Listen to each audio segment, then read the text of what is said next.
Welcome back to You're Not My Father, the only podcast based out of my house in Anchorage, Alaska, at least as far as I know. Today we're kicking off another series of fatherly interviews, and I'd like to introduce you to Tyler Young. Welcome to the show, Tyler. Thank you, Thomas. I'm happy to be here. Do I get a prize? Some snow, bunch of ice. We can ship it to you. I'm sure it'll still be fresh and frozen.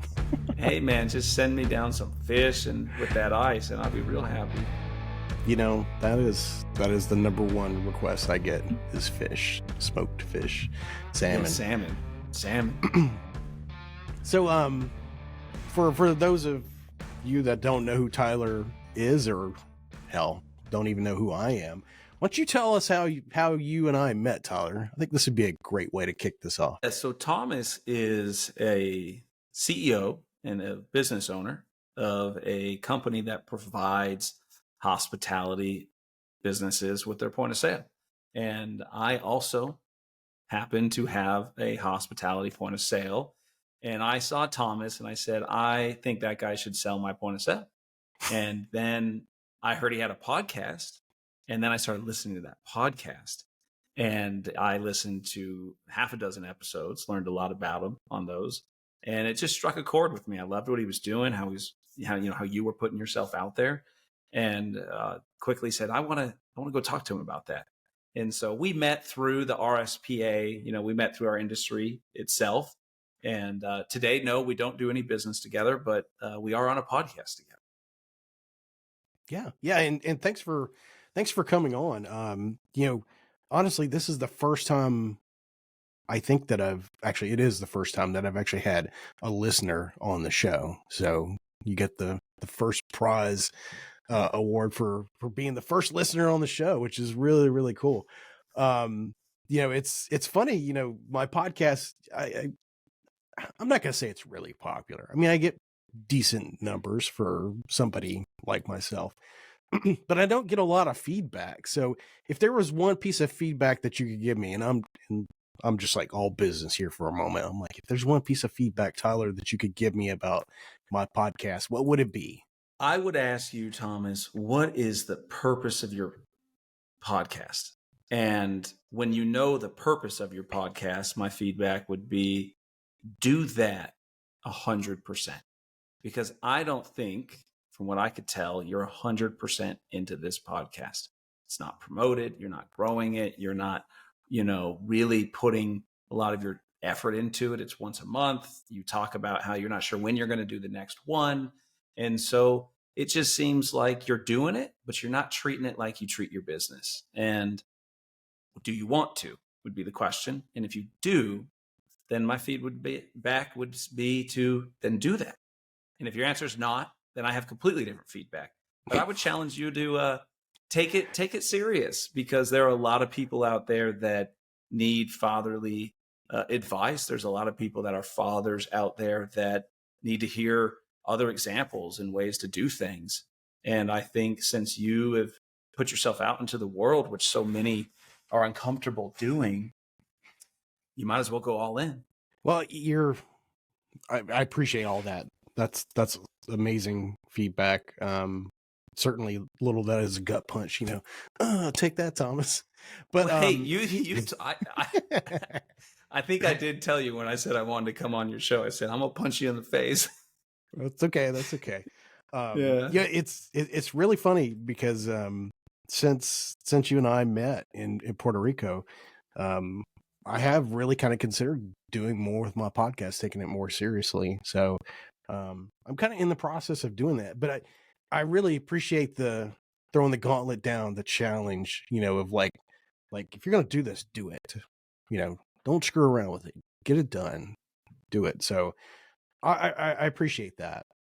Sometimes it's that tough love that helps get you to the next level. So, it's what a subject to start on, tough love. Like, does it exist today? Raising children, is tough love even, it's so frowned upon. It's all about the emotion and the child's feelings. What is tough love today compared to what it was 30 years ago? And what kind of difference does it make to a 5-year-old, a 7-year-old, a 10-year-old?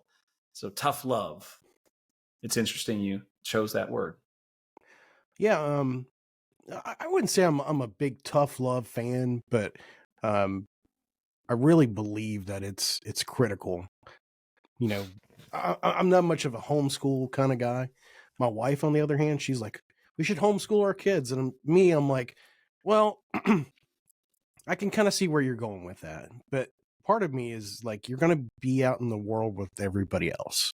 It helps to have those types of real world skills, being able to communicate and talk and know what's out there. You wouldn't send your kids off into the jungles, in South America and not teach them anything about survival. It's like you're just setting them out there as sheep among wolves, I guess.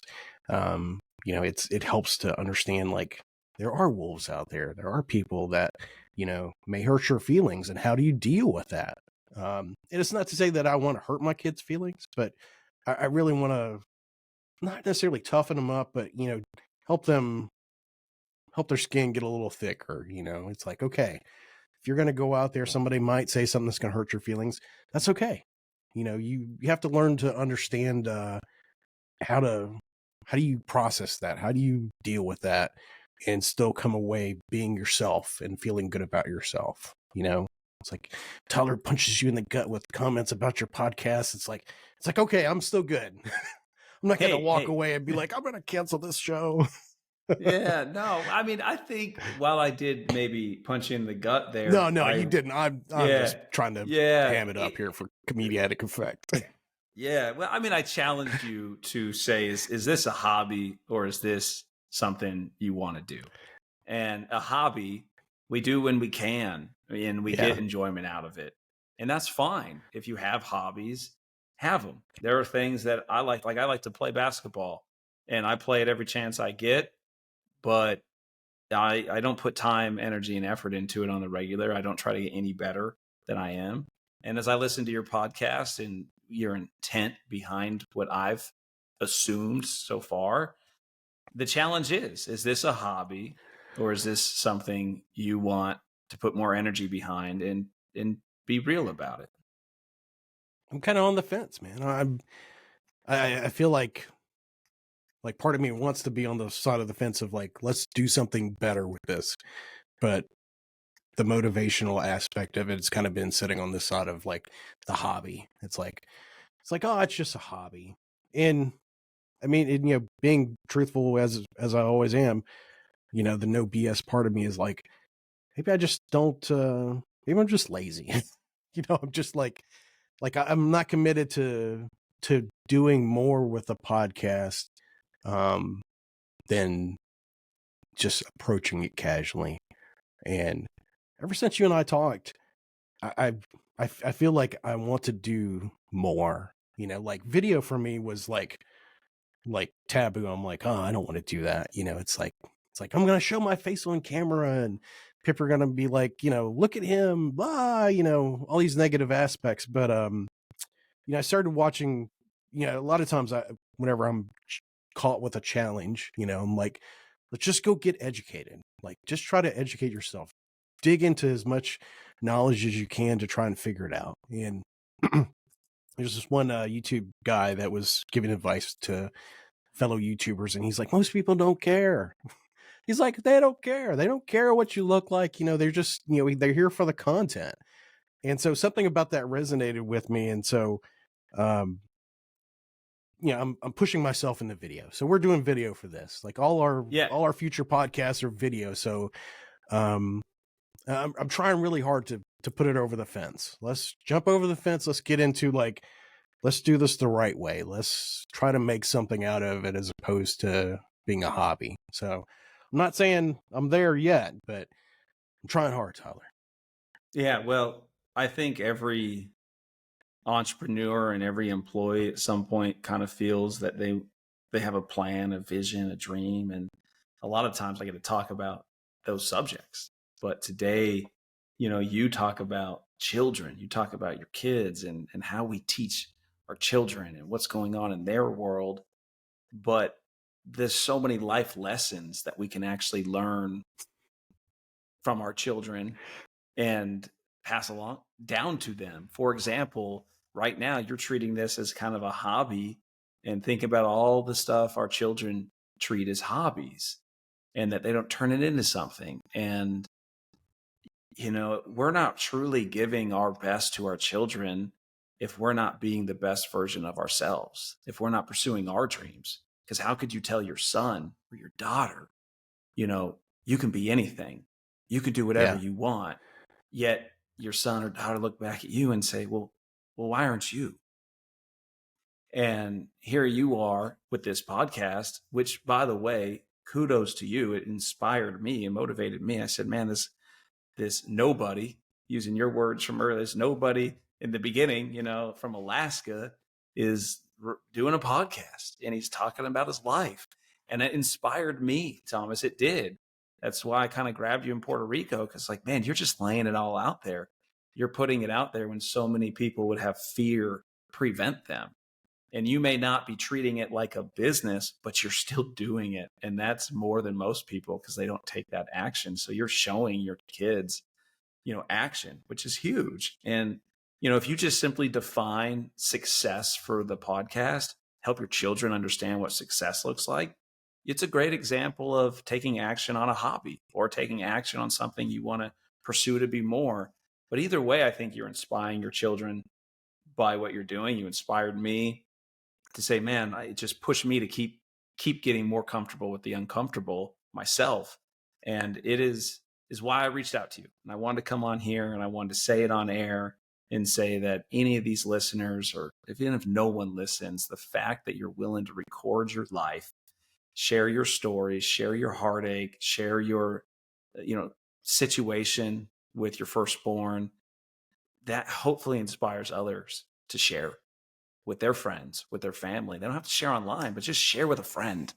And when you let that Yeah. out and you communicate, it's just so powerful. And today I'm really excited to not talk about business, right? We're going to talk about our children and how we set them up to be successful in life, and also challenge you to decide what you're going to do with this podcast here and why you started it, which I think is the next question. Why and when did you start You're Not My Father?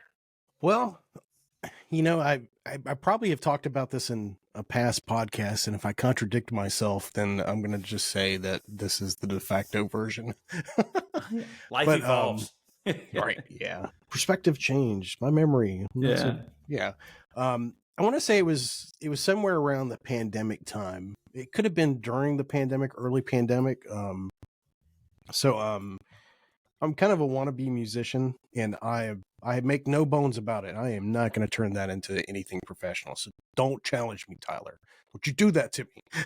Don't challenge me to become a professional musician. But I really like music. I've always liked music. I've always liked multimedia. I've had microphones and stuff like that.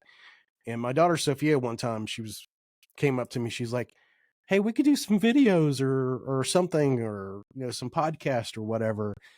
Because it was something like I watched. We're sitting at home and we'd watch YouTube, and people would be doing that type of thing.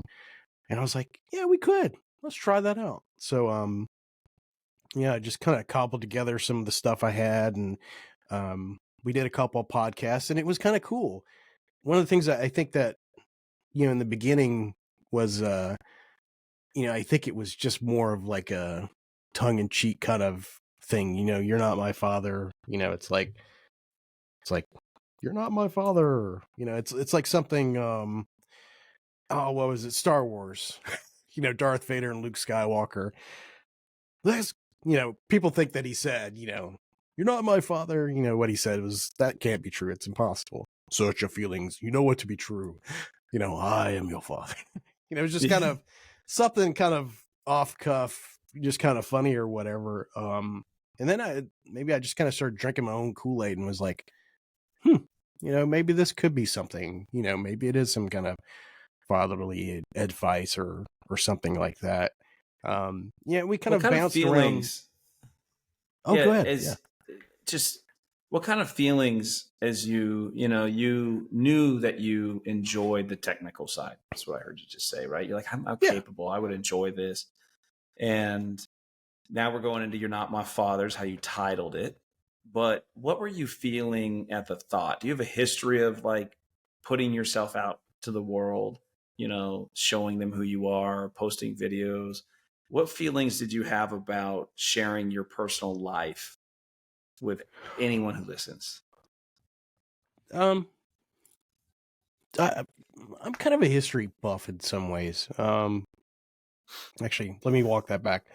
I'm like a history scholar. I'm not going to say like I'm an expert, but maybe I'm kind of an authority in some ways. Not just from a random history type of thing, but maybe my own family history. So I do a lot of genealogy research and trying to collect stories from my own family's perspective. And one of my biggest regrets, and it's not a regret that I can control, but my grandfather died before I was born. Um, both of them. And so I never got to know any of them. And so my grandmother would tell me all these stories about him and whatnot. And kind of long story short, I've been so, I wouldn't say obsessed, but like just so heavily interested in where I came from and what transpired with my family. And my dad wasn't always around, and he didn't really kind of tell us a whole lot of stuff. Sometimes he would, and I felt like I wanted that voice to kind of echo out there a little bit.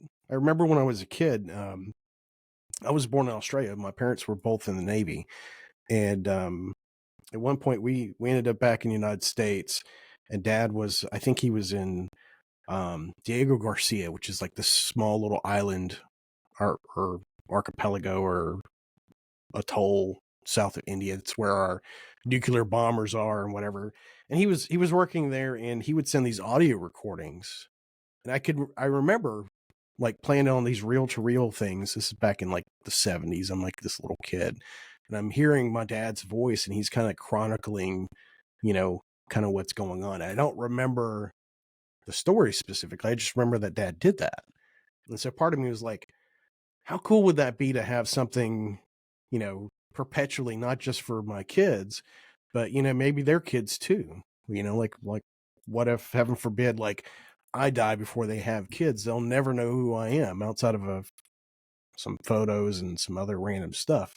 But it'd be a way to like kind of share my stories and whatever knowledge I have for my kids and their kids, and, ad infinitum on out.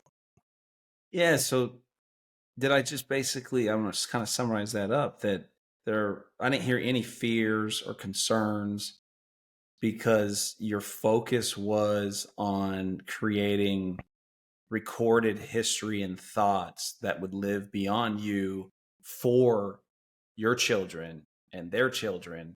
And that way they always have, Papa Thomas's voice, or great Papa Papa Thomas's Thomas. and great Papa Thomas's, voice where they could listen into and say, okay, I pick up a little nugget. Is that what I heard? Did I hear that right? Yeah, I don't think that I'm afraid from it because I put it in the context of history. If I didn't have any kind of historical thought or motivation behind it, I'd be scared. I'd be scared of my mind to do it, because it's like why would you do this? Why would somebody do that? But I think with the purpose, it kind of drives me, because it's like core values, like in a business. It's like I don't have to worry about the why. My core values tell me why. And, this is the purpose of why we're here. And so for me, it's like, that is my purpose. I don't really care if somebody doesn't really like it or gets offended by it or calls me stupid or whatever. I know I'm being honest. This is me. This is it. This is, historically speaking, this is what I did in my life.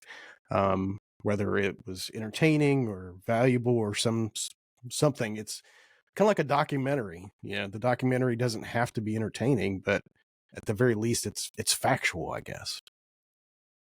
When you go into each episode, do you prepare the message that you want? It sounds like you're really recording this primarily for your own children in the future. and the fact that you didn't have the advice, you didn't have the father figure, right? Yeah. To lead you through this. So you want to be there for your kids, but anyone who doesn't have that voice. What Exactly. preparation do you do, if any, for the message you want to send each episode? Some episodes I'm very much into the preparation element of it, like, okay, I'm gonna, in some of our previous podcasts, it's like something funny, something witty, here's what's going on, here's an update, and then kind of wrapping it up into something meaningful at the end, almost kind of like a PSA. Like, did you ever watch G.I. Joe? Oh yeah, It's for like sure. it's like it was entertaining, lasers were being shot, things got blown up, nobody ever got hurt. And at the end, they kind of tied it up with like, in today's episode, Cobra Commander learned a valuable lesson, and Yeah. kind of like one of those old school kind of thought mentality. So sometimes maybe I have that kind of pushed out there in my mind. And then sometimes it's just more me getting stuff off my chest. So it's kind of more like an oral diary, I guess, if you will. And but I always kind of feel like I owe it to the audience, the podcast, whoever's listening, that there's something that I kind of drop that is beneficial. It's like, oh, okay, well, you had the dessert first because that's all the entertaining stuff. And then it's like at the end, you've got like a down home cooked meal that nourishes your soul in some way. Hopefully. Maybe I'm giving myself too much importance, but that's kind of how I feel. Well, on the G.I. Joe front, I think I enjoyed my childhood playing with G.I. Joes, a lens, and, what do we call it? Cowboys and Indians at the time. Wonder if we can Yep. still do that today with our kids. But I really enjoyed the G.I. Joe toys. I had all the armies. Yeah. I did not enjoy as much the movie. It let me down. And I don't think they could have probably done it in any way that would have met my expectations, because I think my imagination as a young kid in GI Joes and wars and what battles a GI Joe would face, they needed to bring in some kids when they wrote that script. And if they would have did a kid movie, that would have resonated a lot more than the way they did do it. Yeah, I mean, I don't know. the movie had some cool elements, but the whole Cobra Law thing with like, okay, they're all insects and reptiles and stuff. To me, that they kind of lost me in that. It was weird. It was weird enough to be like, okay, it made you think, but just it wasn't what you were expecting. Not what I expect, man. I played GI Joes. That was war. That was worldly war. That was, you had the Joe who kind of like the Spartan, and in what's that Xbox? They have the one guy who's better than everyone else in Halo. Yeah. And the GI Joe was that, right? The GI Joe came in and did the impossible and turned the tide. And I was looking, that was my imagination.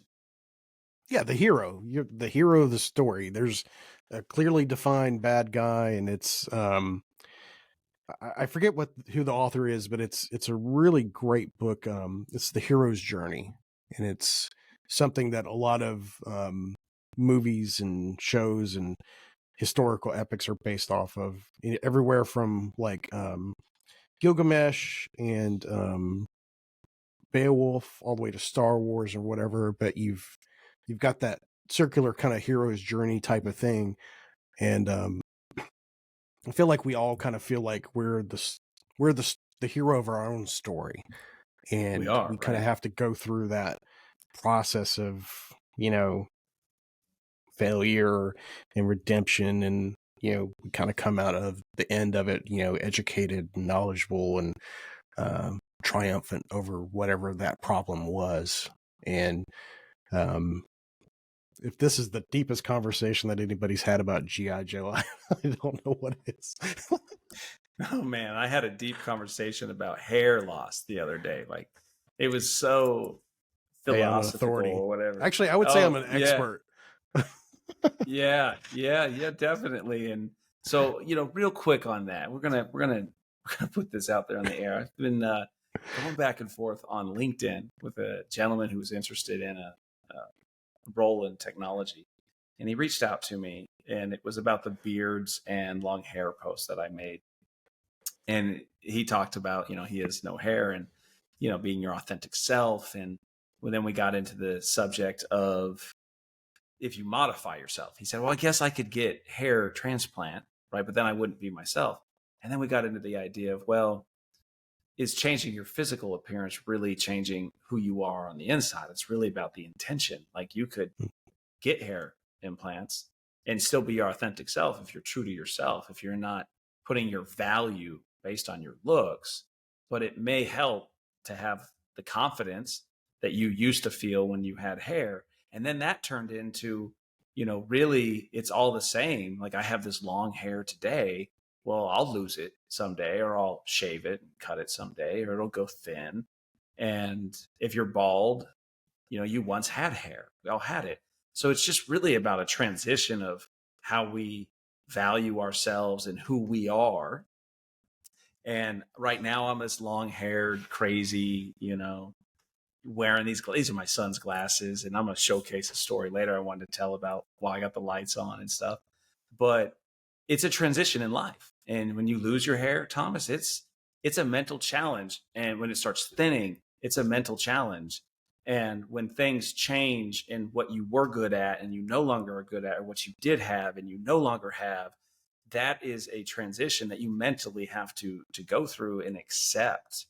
And so even though we were chuckling about beards and long hair, and it was crazy that we turned beards and long hair into talking about the change of our minds and accepting who we are through long hair or having no hair. It was interesting. I just want to put that out there that as you change in life, especially your children, having someone there to help guide you through it, be your support, makes a difference. And when did you lose your hair?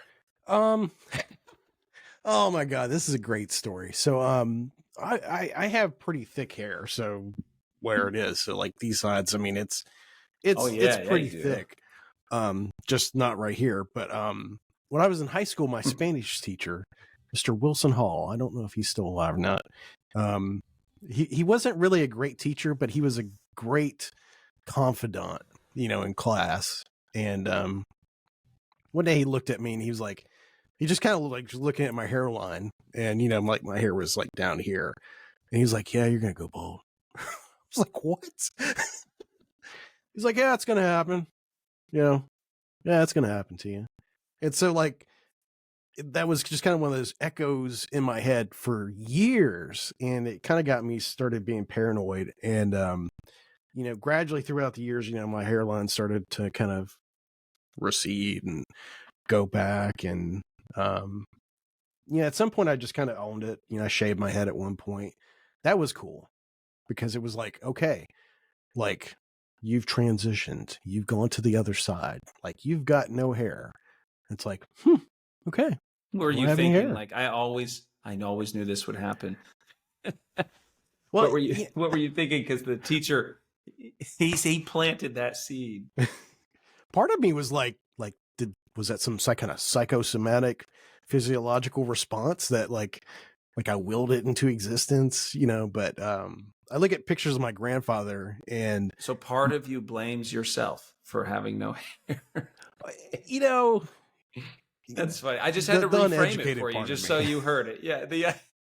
The superstitious you manifested it. Yeah. Oh man. I want to turn this into something what I feel is so meaningful for this. It's about being a dad and what children go through. I have a similar story. I was 17. I was at the Gap. I was shopping at the Gap, and I was with two of my friends, Nathan and Dan. And in high school, I was fit. I was a fit guy in high school. And Dan was skinny, like super, super lean and skinny. And Nate was thick, not super thick, but a bigger guy, right? That's it. We had all three. And out of nowhere, this woman comes up to the three of us, and she spits some hard truths. right there. And all three of us, I guarantee remember this today. And she said, look, to me, you're in your prime. Enjoy it. You will be fat. And looked at, and she looked at Dan and the skinny guy. You know, this is a real story, man. I'll never forget it. She looked at him and said, you know, don't worry. You're small today, but you will always be fit. You'll be lean. You'll appreciate these genetics later in life. And, you know, she looked at Nate and she was like, you're going to be huge. You're going to be huge. I mean, it was just like, damn, like what, like, where did this come from? Why did she do it? And did she just you know, walk away afterwards? Yeah, she did. Yes, she Wow. did. And the three It's like of us drive-by were shooting. like, oh man, you know, you can't even send your children to Gap without them getting mind screwed, you know, like we left that in, you know, I'll be honest with you, Nate, as he got older, he took fitness serious. He worked out. He was a fit guy. He looked great. You know, he's a bigger guy. And there was a phase where he got really big and then he got super fit. And, you know, it's a battle that you watch him, you know, watch him fight. And he has owned it. Right. And I got a pretty good dad bod going. I stopped working out. You know, I got that good old 40+ inch waist going for a while, you know, and, you know, gut. Yeah. I didn't have to buy pants that size, but it's far cry from when I was young. And then there's Dan, who's, you know, ripped. He was holding spoons in his abs when we were in high school, but he was tiny. And now he's still holding spoons and he's, you know, just, he didn't eat anything. And the lady was so right. She was so right.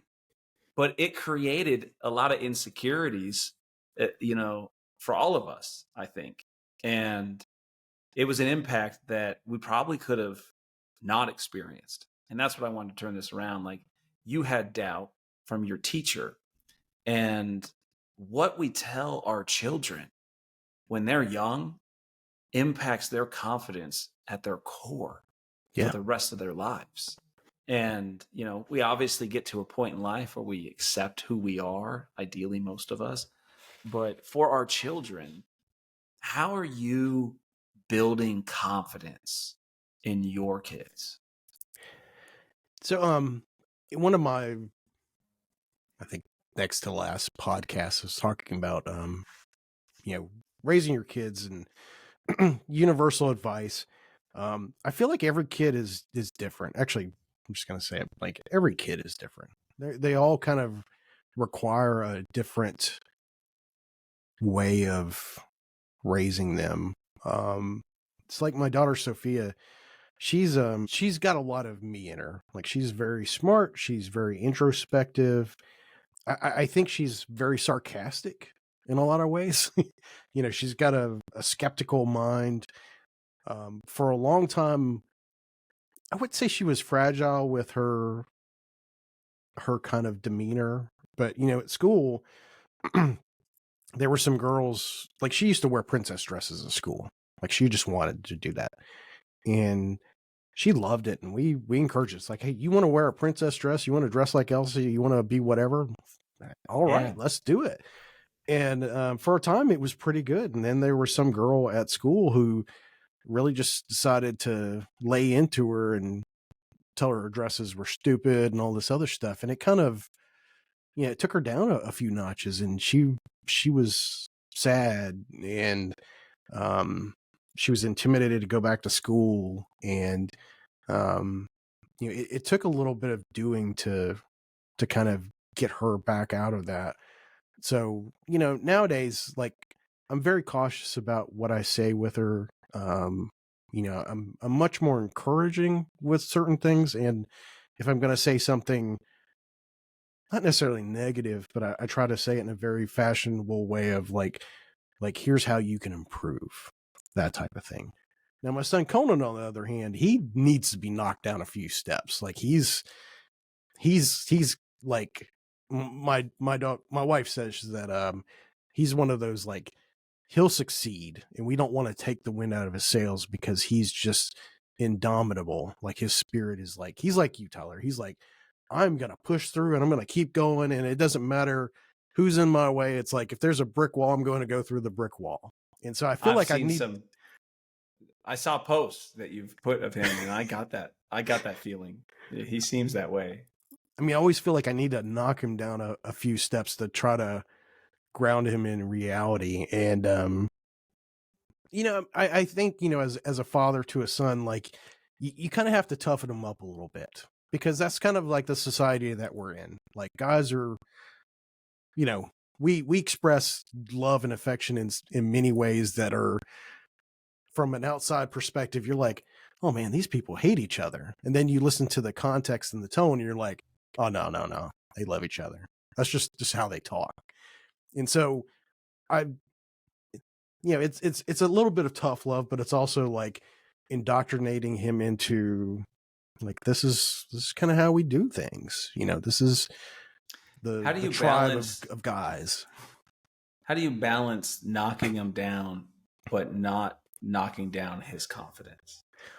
You know, I'm very careful to point out things that he did a good job for, that are not so obvious to him.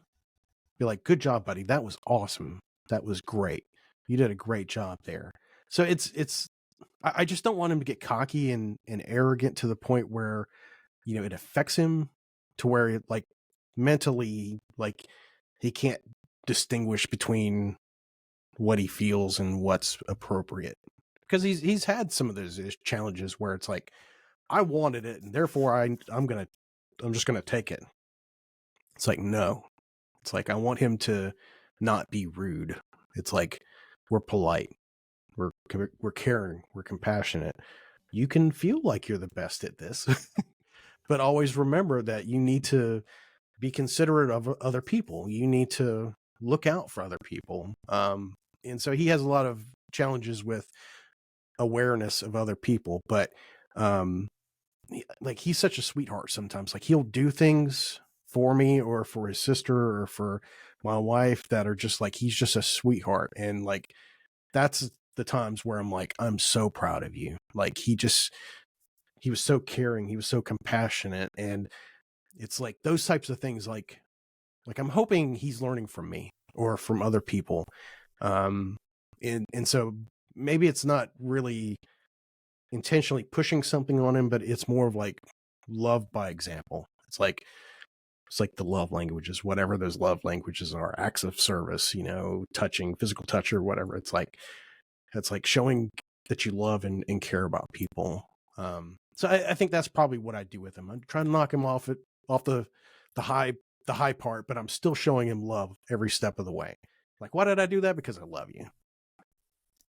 Is it, you know, what I kind of took away from that is you're trying to ensure that he's humble in his confidence, that he's humble with his approach with others and his care for others while pursuing, you know, his own desires. Yeah. You know, have good intentions behind it, you know, like, you know, don't try to think about yourself so much. Think about what you can give. Think about what you can do for somebody else. You know, it has its own reward. How have you been helping your children learn that? Well, first of all, tell anyone who's listening for the first time how old your kids are today. So Conan's, he's 9, and then Sophia's 14. And I think one of the best things that we've done for our kids was kind of twofold, and almost kind of liken it to some kind of martial arts type of mentality, because some of it was martial arts. So my daughter, she was pretty disrespectful whenever she was younger. She was just, she's also very cocky and arrogant, and just very disrespectful to us. You know, at one point I was like, you know, I always wanted to be in the martial arts when I was a kid, but you know, where I grew up at, like, it was, you know, I didn't have a McDonald's in my hometown. Like, we had a couple of gas stations and a grocery store, and that was it. You know, there was not much culture going on in this little area of Northwest Florida. And Not to say anything bad about that town, but I just can't really say much good about it. But Yeah. I really had a true respect and love for martial arts, and so I found an after school program here in Anchorage that did Taekwondo. So you pick up your kids from school. So it was kind of a twofold purpose. It was like they took care of them until we got off at work, but they also learned something instead of just keeping them locked in a room somewhere watching TV or playing video games. They were actually learning respect and physical fitness and martial arts. And so Sophia went on to become a second-degree black belt in Taekwondo. So that was, I was so incredibly proud of her. Conan, he was taking lessons. He didn't get that far, but he developed a lot of confidence and respect. But outside of that, really taking them to church. I don't try to get too religious on my show, but I feel like it's more and more of a recurring theme. But my son has benefited from not just my spiritual avenue and knowledge, which is not great by any means or standards, but from all the other men at the church and other people at the church who have taken it on to mentor and guide him in different activities like Awanas and other things. It has been a remarkable change for him. Like, he really is that compassionate and believes it. He's not just, it's not lip service to me. It's not like he's saying it to please me. It's like he believes it. Like he has that love and compassion. And my daughter doesn't have that yet. I think religion has she's still skeptical in some ways. But I'll tell you, Tyler, she went to Washington, D.C. on this close-up trip the other day. It was for school. It's a program where they show you government and history and stuff like that. Well, I would have loved to have gone on that. But before we left, we pray whenever we eat, and she's kind of fidgety when it comes to praying, at the dinner table. Like, she's just, I feel like she always doesn't know what to say or how to act or whatever. And normally I don't really try to pressure her into too many different things or whatever. And so I was holding my wife's hand. I think I was holding Conan's hand, or I forget which one it was. I had an open hand. And, we were praying, and I felt this hand sneak into mine, and she squeezed my hand, and I was just like, it was just this incredible moment. But even more than that was, she squeezed my hand 3 times. And I don't expect you to know what that means, but it's something that it's kind of like a sign language, not a sign language. It's like in my family, it's the same. If I squeeze or they squeeze, it's "I love you." 1, right, 2, 3 for me. 1, 2, 3. Yeah. I love you. And it's that nonverbal communication. And I don't know if she's ever done that to me, ever. And it meant so much to me, Tyler. I was like, wow. Like, it was an incredibly powerful moment. And I don't cry in front of my kids typically. Me and my wife have had, a handful of fights, and they've seen me cry or something like that. It's been a long time ago, but in that moment I was just so overjoyed. Right at the table. And that's amazing. Yeah, kind of, I think she was a little concerned about her trip and stuff like that. So I didn't want to get emotional with her too much. I kind of shifted into the gear I know best, which is like, how can I help make you at ease so you've got a great, easy flight, and prepare you and stuff like that. But man, it's one of those memories like I will take to the grave, like 1,000%. Like, it's up there in that top 5 moments ever. Like, Oscar season, the Oscars are on tonight. It's like if you didn't mean that, man, you're the best actress I've ever seen. Got me. It's awesome. Let me ask you another question. just kind of jumping around. You sometimes talk about your oldest son, right? Yeah. And you are sharing advice. I think you're qualified. You have what'd you say, 8 and 14-year-old, 9, 14-year-old. Mm-hmm. And, we could really become qualified by our own experiences. Doesn't make us experts, but if we've been through something, we can talk about it. What's it been like not being there every day for your firstborn, but being there every day for your other two? It sucks.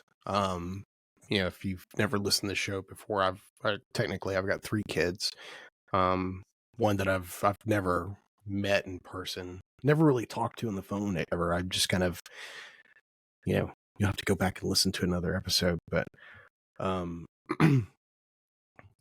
lack of a better term, we've been estranged for all his life. I didn't really know he was mine until right before my daughter was born, which was, that was a mind blow. But, I've gotten to know him a little bit here and there. He's graduated high school, and, part of this show, this podcast is, a hope, a prayer that, if something happens, because my dad passed away, after I started talking to him. And, it was a shame that Dad couldn't have met him in person. I tried to facilitate it, but, it just didn't happen. We don't have much time. If something happens to me, heaven forbid, today or, tomorrow or in a few years or whatever, what do I leave behind? I've got all this stuff here. And I would trade it all. I'd trade my house. I'd trade all my cars. I'd trade my career for my family, because none of this means anything to me. Our worldly possessions, we're just stewards of it. You can't take any of it with you. It doesn't really belong to you. And I mean that, like, it doesn't belong to you. You've got it for a certain amount of time. That's it. Yeah. You don't take it with you. And But with your oldest, diving into it, I mean, there's a lot of people out there without a dad who isn't recording their thoughts and feelings to leave behind for when a child wants to hear them, or maybe listening to today in your case, because he's older and he's graduated high school. But what was that like when you found out, you have a son, but you're not allowed in his life? it's to say it in probably an unelegant way, is it's like you have it's like you give birth to a child and then it gets taken away from you. It's like you instantly care for this person, and then you're instantly heartbroken that that relationship is not there.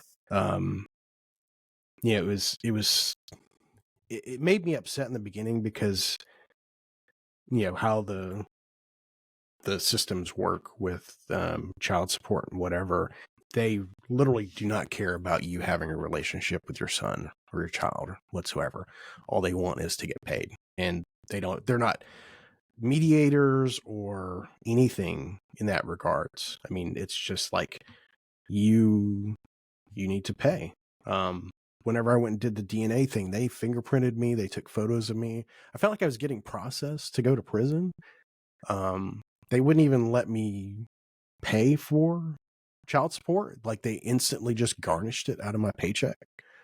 Like I wasn't going to do the right thing. It was really like, I felt like I was guilty, and it really just kind of put a dark cloud over everything. And it was like, how do you start a relationship with a child that you didn't know that was yours, and then this is how it starts?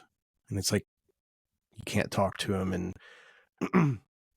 like most people out there probably that have been in a similar position, his mother was just combative, just, like I was very much of like, hey, I would like to do this. And I think in the beginning she was open to it, and it just quickly devolved into like an emotional response, like, you're a bad person and I don't want you involved in my son's life. And it's like, how do you know?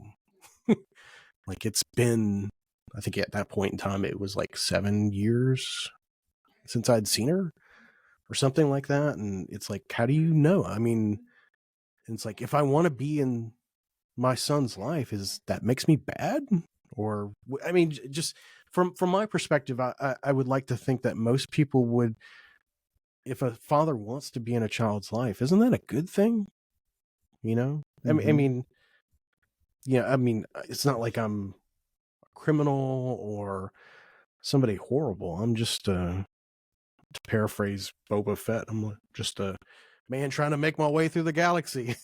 I'm just the salt of the earth type of person. There's nothing really special about me, but there's nothing really bad about me either. So it's like, when you want to have, a father in life, and ultimately I understand where she was coming from. She wanted to protect her son, and it's that fear of the unknown. It's the same fear that we all have everywhere. We don't know what's going to happen, and we're afraid of it, and therefore we try to push it away. And I think that's kind of the root of so many different things. One of my biggest fears is dying. And the fear of the unknown is this thing that it bothers me. I think my pastor called it annihilationism. That you just are destroyed and there's nothing there. And I guess we all kind of have that fear of the unknown. So Your I've gotten son. so lost on this train of thought. You're going to have to guide me back to where. No, I'm going to guide you. No. It's just, I listened to your podcast. And I really wanted to come on here and just hear your thoughts and ask the questions that were really going through my brain when I was listening to your episodes. Trying to get clarity on those. And yeah, you were right down the path of figuring out, what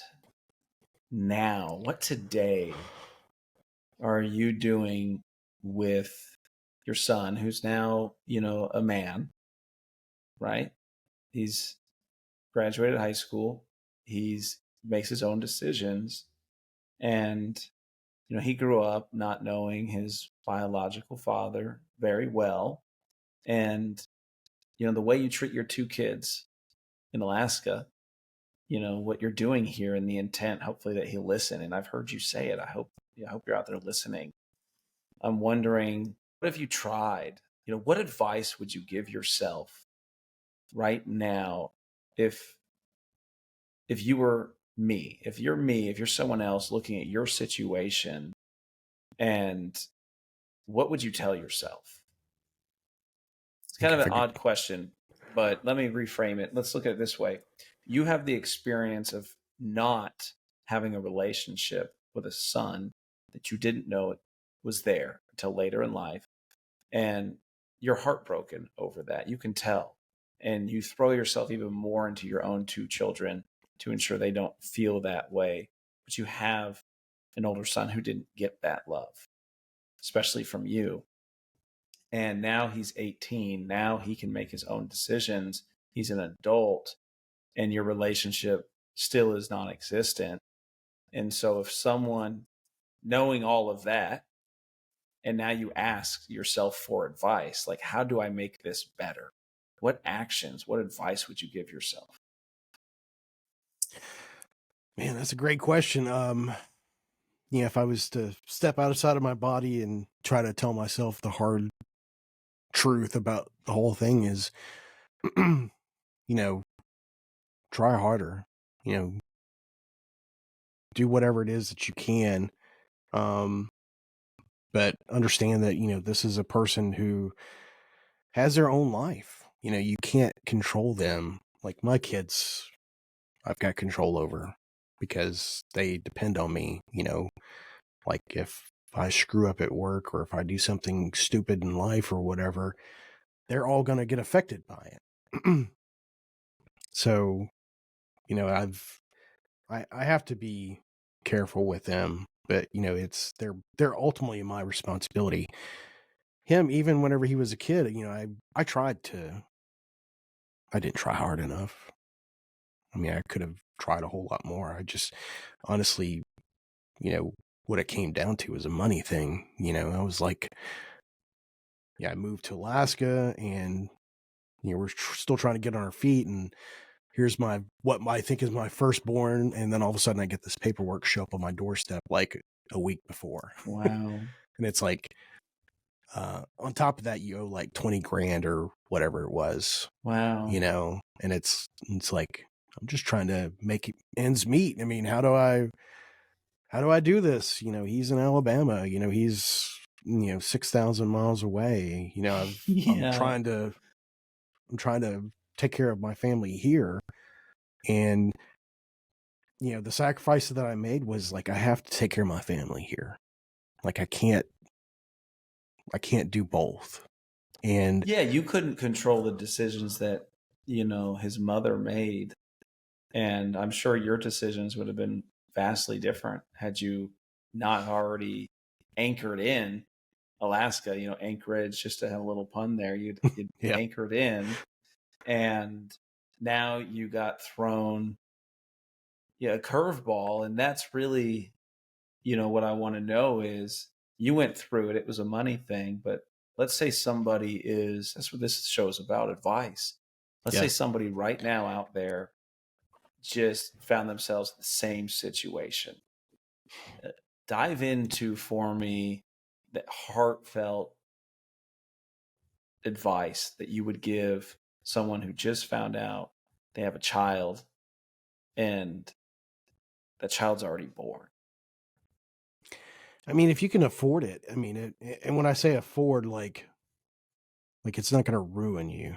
I'm not saying like, oh, I can't watch Netflix anymore. I can't have this boat, or I can't have the third car or whatever. Like, if it's not going to break you, do it. Do what it takes to be involved in your child's life. I mean, if I'd had that kind of like at this point in life, you know, I feel like we're blessed financially and that we're in a good spot. If it had happened right now, I would have done it. I would have lawyered up. I would have been flying to Alabama on a regular basis. I would have fought, you know, and you know, the day is going to happen, possibly, maybe, where he's going to be like, well, why didn't you do that for me? And I'm hoping that this is a testament of, you know, it's not an excuse, but this is what happened.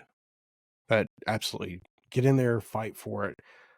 Don't make a mess of it. There's no reason to, you know, get into some kind of knockdown, drag out fight and say bad words to each other, you know, parent to parent. But just show up, be there, be respectful, you know, but it's a fight. You know, you have to show up. You have to take some blows. You're going to get knocked down, but you got to just show that determination to be there for your child, because that is what it's about. If somebody comes knocking on my door and they're going to take my kids away from me, I'm not going to just say, have at them. I mean, there might be a couple days where I'm like, here, let me get the bag. But, you know, realistically, it's like, no, it's just not going to happen, you know. And, you know, So what would you say? Let's say money can be worked out, right? yeah, You didn't have the money, but let's say you could do something. You could move. Let's say that your wife says, "Let's go. We're going to live near, your firstborn that we didn't know about." And he's what, maybe 7 at the time, 8. He's yeah, pretty something young, like that. and those are important years. Obviously you have a lot of emotions going on, you and your wife, your daughter, your Yeah, estranged son, uh, his mother, which is probably has you infuriated, I imagine, at the time, that, her decisions. have It led was you to sad. this moment. I don't think she made me mad. I think it made me so sad. That's a It great was feeling. So it was like a depression. what advice would you give? Like, why is it important to have fought? Do you regret not fighting? I I mean, do. you do. Do you regret it? And why would you do it different? And why someone going through separation today, why would you tell them they should fight? I mean, it's just like anything to do with your kids. I mean, they depend on you to make the judgment, you know. Like you're the shepherd to those sheep, you know. Like they need you. And I think God has a perfect plan. You have a father and you have a mother. There's a reason why that exists. It was all part of the plan in the beginning. And kids need a father and a mother. And so you need to be there for them. You need to fight that fight, whether the mother agrees or not. But yeah, I regret it. I mean, if anybody else just jump in there and do it, it's worth it. I'm not going to go back in time and change anything. Number one, I don't have a time machine, and number two, that's not God's plan. But it's been God's plan this entire time, and it still is. But yeah, regretfully, I wish I could have done something. I wish I had done something. It's like talking about being on the fence. I was on the other side of the fence. I was like, I can't do this. I don't know how. Yeah, and I think that's one of the, I'm not going to say great things about my show, but I think it's a beneficial thing for our show is like, when I was talking about trying to get to the other side of the fence, I tried to educate myself. I'm still trying to educate myself and try to find out the answers to how do I do that, because ultimately it's a fear thing. I don't know how to do it. It's the unknown. I'm afraid of it. I don't know. But it's when you educate yourself, you empower yourself with those tools and that education, whether that's somebody else's advice or mentoring, that's powerful to you to be able to jump over to the other side and do it. And I didn't have a good father figure in my life. I didn't have a mentor. I didn't have people that had my back that had been in a similar situation. So surround yourself with people that are good people. Find yourself good mentors. Um, you know, educate yourself, arm yourself with that knowledge. To be able to tackle that. But beyond that, foster some kind of intelligence within yourself that this is how you accomplish things. If you don't know how to do it, find out. Be determined. Be like Conan. Be like Tyler. I'm going to do it. I'm going to jump in there. I'm going to keep on going. I'm just going to knock all this stuff out of the way. I'm just going to keep going until it's done. Have that passionate determination about your family and God. What lessons do you feel like it's God's plan, so it worked? Yeah. What are the pros that have come out to be a better person, if it did? It's hard to say that it's made me a better person. I don't want to say that, hey, I wasn't in my son's life and I'm better for it. But like the lessons learned from it is that, I respect him. I respect his decision, and I'm not going to give him an ultimatum and say, either you can talk to me on the phone or you can do this or you're not going to be in my life. It's given me a very humbleness and compassion of like, if you don't want to talk to me, that's fine. I'll be here when you are ready. I'll always be here for you. Whether you acknowledge me or you despise me, whether you hate me or you love me, it's that unconditional love of like, I'll be here. This is what I've got to give you. I don't have much, but you'll always have that. And if you take advantage of it in this life or the next, it's still here. That's all I've got. What a powerful statement, Thomas. It's probably the favorite part of the day right there for me. Wow. You're Don't we there, all need even though that? you're not today. Yeah. Don't we all need somebody like that in our lives? Like my kids need that, and I am that. And my wife needs that, and I am that. Except whenever she's yelling at me, I just need to go take a break. Be like, I'll come back. Yeah. But like I feel like one of the underlying mission statements of my podcast is I want people to feel like they can have that place with me in this podcast. I know it sounds weird. It sounds crazy that, like, hey, you're just some random guy, but it's like I feel like I understand people enough to where it's like, you've done something bad, you've done something good. It doesn't matter. Ultimately it's Christ. Christ loves you. He's always willing to be there for you. But maybe in this way of this podcast is just like, I'm your virtual dad. I'm not your father, but I'm your virtual daddy. I don't know. So sounds weird and whatever, but it's a respect. It's a love thing because there's so many people out there that don't have that. And so I feel like my son, who doesn't have the benefit of my experience, that doesn't understand or isn't choosing to use the love and compassion I have, that there's other people out there that could use that in some There way. are. Do you believe that your son knows? Does he know you're there? Does he know you're willing to be there? It's going to sound stupid. I mean, the only way that we've communicated is on Facebook Messenger. And he's responded, and, I've said as much to him, and I hope that that's understood by him. From what I can tell in his social media, he's an 18-year-old boy. He's got certain activities that he's wanting to pursue, and I understand that. And I'm not trying to divert him, like, don't do that, and come to the dark side, we've got cookies, whatever. It's like, enjoy life, enjoy that time that you've got. The prodigal son, it's like you're going to go out and you're going to make mistakes or whatever, but whenever you want to come back, it's like, here's the rope, here's the ring, let's kill that fatted calf. I'll give you everything because you came home, because you were dead and now you're a part of my life. You weren't a part of my life, now you are. Try harder. That's what you said. Yeah.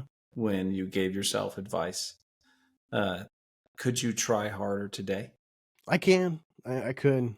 But part of me is today, now, that's where I'm unsure. I'm unsure how much I should try to ram this love and compassion down some 18-year-old kid's throat who I've never talked to. It's I feel like consistency. Check in every so often. Just be like, hey man, just want to say that I'm thinking about you, and I'm still here for you. Yeah. And do you do that? I do.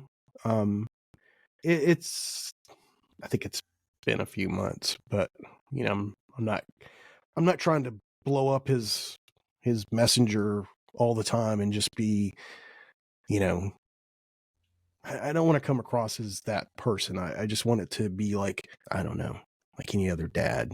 Like my dad didn't call me every day. He didn't beat me up or whatever. He'd check in with me every once in a while. He tried to make me feel guilty. Hey, haven't heard from you in a while. Yeah. Phone broken. Yeah. That type of deal. But I always appreciated it. I think dads, are connected with letting their children explore life and learn on their own. Yeah. And I think, I'm not a woman, I'm not a mom. I have a mom.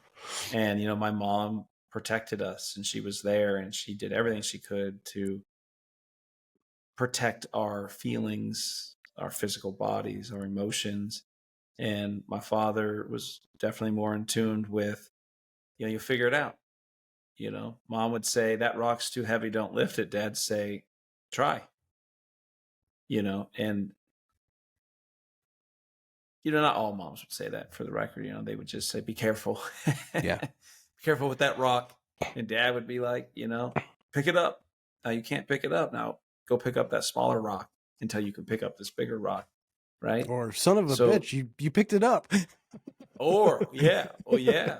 Yeah. In my case, my daughter picked up a 40-pound sand weight the other day, and I was 75 pounds. She picked up 75 pounds. Wow. Trainer Tony and I, she deadlifted it, man. It was impressive. She's 6 years old. But I think for That me thing today, weighs more Thomas, than she does. It does. It weighs more than her. She's a little beast. And, you got all this experience with raising children and, the emotions that come with such a heartbreaking story of not knowing about a child like that. That is an emotional toll for any of us. And you're sharing these stories with the world. Today really showed me that, one, there's no right answer. There's no perfect answer in being a parent, right? You kind of said that a moment ago when you said you just want to try harder, but we don't always know what try harder looks like. But you nailed it. It was consistency. Just be consistent with your children. Just be constant. Because you also said today, and I'm kind of wrapping this up here for you, you also said, don't we all need someone in our life who's just there, who we know cares and loves for us and has been consistent with that love throughout our entire lives? For me, I have an older cousin who'd call me on my birthday, April 15th, and text me these days. His name's Buddy, and he was born April 19th, and he, growing up, man, as soon as I got a cell phone, as an adult, never missed a birthday. Always text me. I didn't text him. I didn't have that same connection, but he's quite a bit older than me. And, every birthday to this day still does it. And I think I'll be really sad if he stops. And if he goes his whole life doing it, I'll be even more devastated that next year when he's not there to do it. And so those little tidbits, it's been 2 months, but how often could you do it? Right? Yeah. Because how many times have we all been in a moment in life when exactly what we needed to hear was said to us? Exactly the love we needed to see or feel came at the right time. Even if you reached out every week, it may be annoying, but the 1 week he needed it may be exactly what he needed in that moment. And therefore, you really summed up, all of this was a reminder to just be there for our children. We don't know the impact it will have on them, and really protect them from the things in life that hurts them. Your daughter being, essentially bullied, through what she wanted to express, and it not being cool and kind of taken away from her. Brings me back to my story I told you earlier, which I didn't say, which is, to this day, Dan and I are really close, and we're always teasing each other about not letting that woman be right. I don't want to be fat. I don't want that woman to be right. And Dan, he's like, I got to be fit, because, if he gets a little unfit, I give him a hard time. And as I gain a little weight, he'd give me a hard time. And, what we heard as teenagers stuck with us 20 years, and we still talk about it from a stranger. Imagine the power that our parents had and the advice that they give. And I'm just inspired by you building this podcast. It sounds like a lot of it, from what I can see, was for him. For him, you're with your kids every day. Well, my kids don't listen to me every day. Got a lot to compete with. Yeah. But one day everybody will. So really solid advice. I got some great takeaways, and I think more people should listen. You got your style, and there's a million podcasts out there to choose from, but you got a style of just being real. And I wanted to tell you that, you just got a style of telling the story in full detail. And normally you do this by yourself. If this is the first episode, normally Thomas is just talking to himself. Yeah, sometimes I'll have my kids on, which I'm planning on doing more of. And at one point in the past, I did a bunch of interviews, but um, yeah, I don't know. I feel like it's like life. It's like our kids. We're exploring all of this, life, and sometimes some things work, sometimes they don't. But it's like you just have to keep trying. Keep getting out there and seeing what's different. It's instead of saying like, this is how we've always done it. Like, how about let's see what's out there? You know, go explore. So I think that's kind of what I Amen. do in this podcast. I'm exploring. I'm seeing what's out there, and inadvertently finding more about me in the process. What's inside of me. That you inspired me there with this thought of podcasts, TV, text, motivational quotes. We always seem to come across exactly what we needed to hear that day. And I hope any listener out there heard something today that is exactly what they needed to hear. And it doesn't matter that they may not know you. I didn't know the lady that has inspired me to not allow myself to get overweight. Like, I was cool with the dad bod, but if, there were times where I had to say, okay, let's get it in check, Ty. Like, stop eating that ice cream every day. And, which is it's a real struggle. Ben and Jerry's, the enemy. Which And, Ben and Jerry's? oh, bro, you want to talk about Ben and Jerry's? Okay. First of all, this is funny. How do you eat Ben and Jerry's, right? You got to eat it right. First of all, you got to pull it out of the freezer. You got to give it 5 to 8 minutes for it just to sit. First you take the lid off and you scrape the lid and you eat that. Then you let it sit for 5 to 8 minutes because you got to let it soften a little bit. It's distinctly different.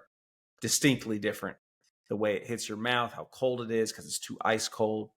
And then you got to eat the outer rim because that's what your hand, which is freezing up, because you got to hold it. You don't scoop it in something else. You got to hold that.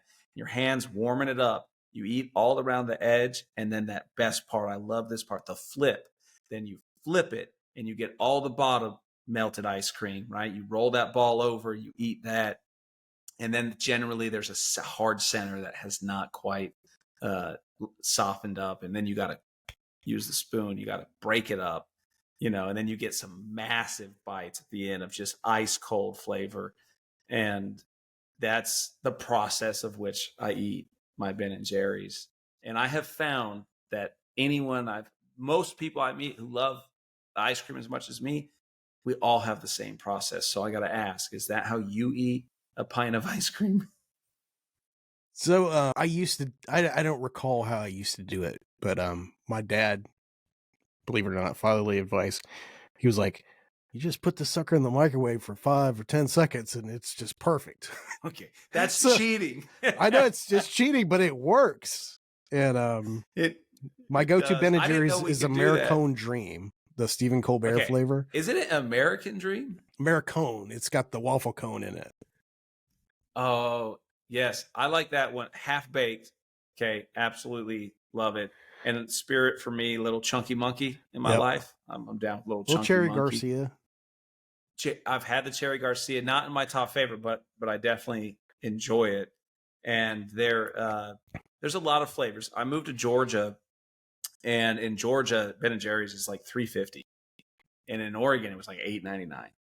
Wow. And I remember, dude, it was on sale, and I was at Publix or wherever here. Dude, I bought 30. Like right away I got here and I was like, what? Are you serious? And there was all these flavors I had not even had yet. So I loaded my cart up with that Ben and Jerry's, dude. And I ate, one a day. But the beauty, I had to change my style because the flavors, I had so many flavors. I don't remember all the names. They were different. And there's one with this like really thick chocolate fudge on top, so you have to learn to eat straight down. That way you can mix the chocolate fudge into each of it. And it has nuts in it too. And so I started thinking I was all smooth eating 3 of them a night, but I wouldn't eat all 3. I'd be like, let me just get a little of this one flavor And then I was like, oh, what's this flavor like? And switch that. So I've actually learned to eat not the whole pint now, which is different, but only if I have 3 of them to choose from, so I can split up the flavor. Because y'all know that taste right in the beginning when it hits your taste bud is so much better than, 5 minutes in. Now you're just kind of doing it without thinking. But when you switch flavors like every 5 minutes, and that's where it's at. See, that's why people come to my podcast. They come for the fatherly advice and they stay for the master class on how to eat Ben & Jerry's ice cream. Master class. And, I thoroughly enjoyed letting you kind of let me ask a lot of questions. I appreciate it. I'd love to come back and share the story of why I have these sunglasses in the first place. They're my son's, and, why I got all these drop lights that can change colors. And, we've been on here a little while, and so I think if it's all right, I'll come back. Yeah, I'd love to have you back on. I mean, there's so much that I don't really know about all things Tyler, and I would love to know more about how Tyler became Tyler, because in a lot of ways I feel like you're like Conan, like my son. Not that I'm your dad or anything like that, but like you've got that spirit, that indomitable spirit, and like it's taking you places in your professional life and your personal life. And I know that you've had challenges that you've had to surpass and overcome and probably still dealing with. So I would love to talk through that at another episode. But I really appreciate you being on the show, Tyler. Yeah, I didn't say, but I have 2 kids, Ryler, who just turned 8, and Savannah, who turned 6. Full name's Ryler James, which I love his name, and Savannah Rhea, which is a cool name as well, we think. And I have learned a lot, and I will absolutely come back and just share my approach as a father. That's awesome. I certainly appreciated hearing yours today. Well, thank you. You've been you have been my most entertaining guest to date. No doubt. And I will try to take some notes down about Ben & Jerry's, and I will you got to eat it right. I'll do the Tyler Young. Here's how to do it. And it's pretty much everyone addicted to ice cream, by the way. Like, I've talked to a lot of them, and like when I say, do you eat Ben & Jerry's? I could see in their eyes, like, oh, you know how to eat Ben & Jerry's. So I really want Ben & Jerry's right now. I know, me too. Dang it. And I'm supposed to do this movie thing. I'm trying to just eat right. And now, I'm going to go buy some Ben & Jerry's, and I don't lie. Well, not a sponsor, but Ben & Jerry's, we're coming for you. Tyler Young, I appreciate your time today. Thanks for being on the show. We'll see you next time. For holy flames, a sign to light up the way. So can you help me out?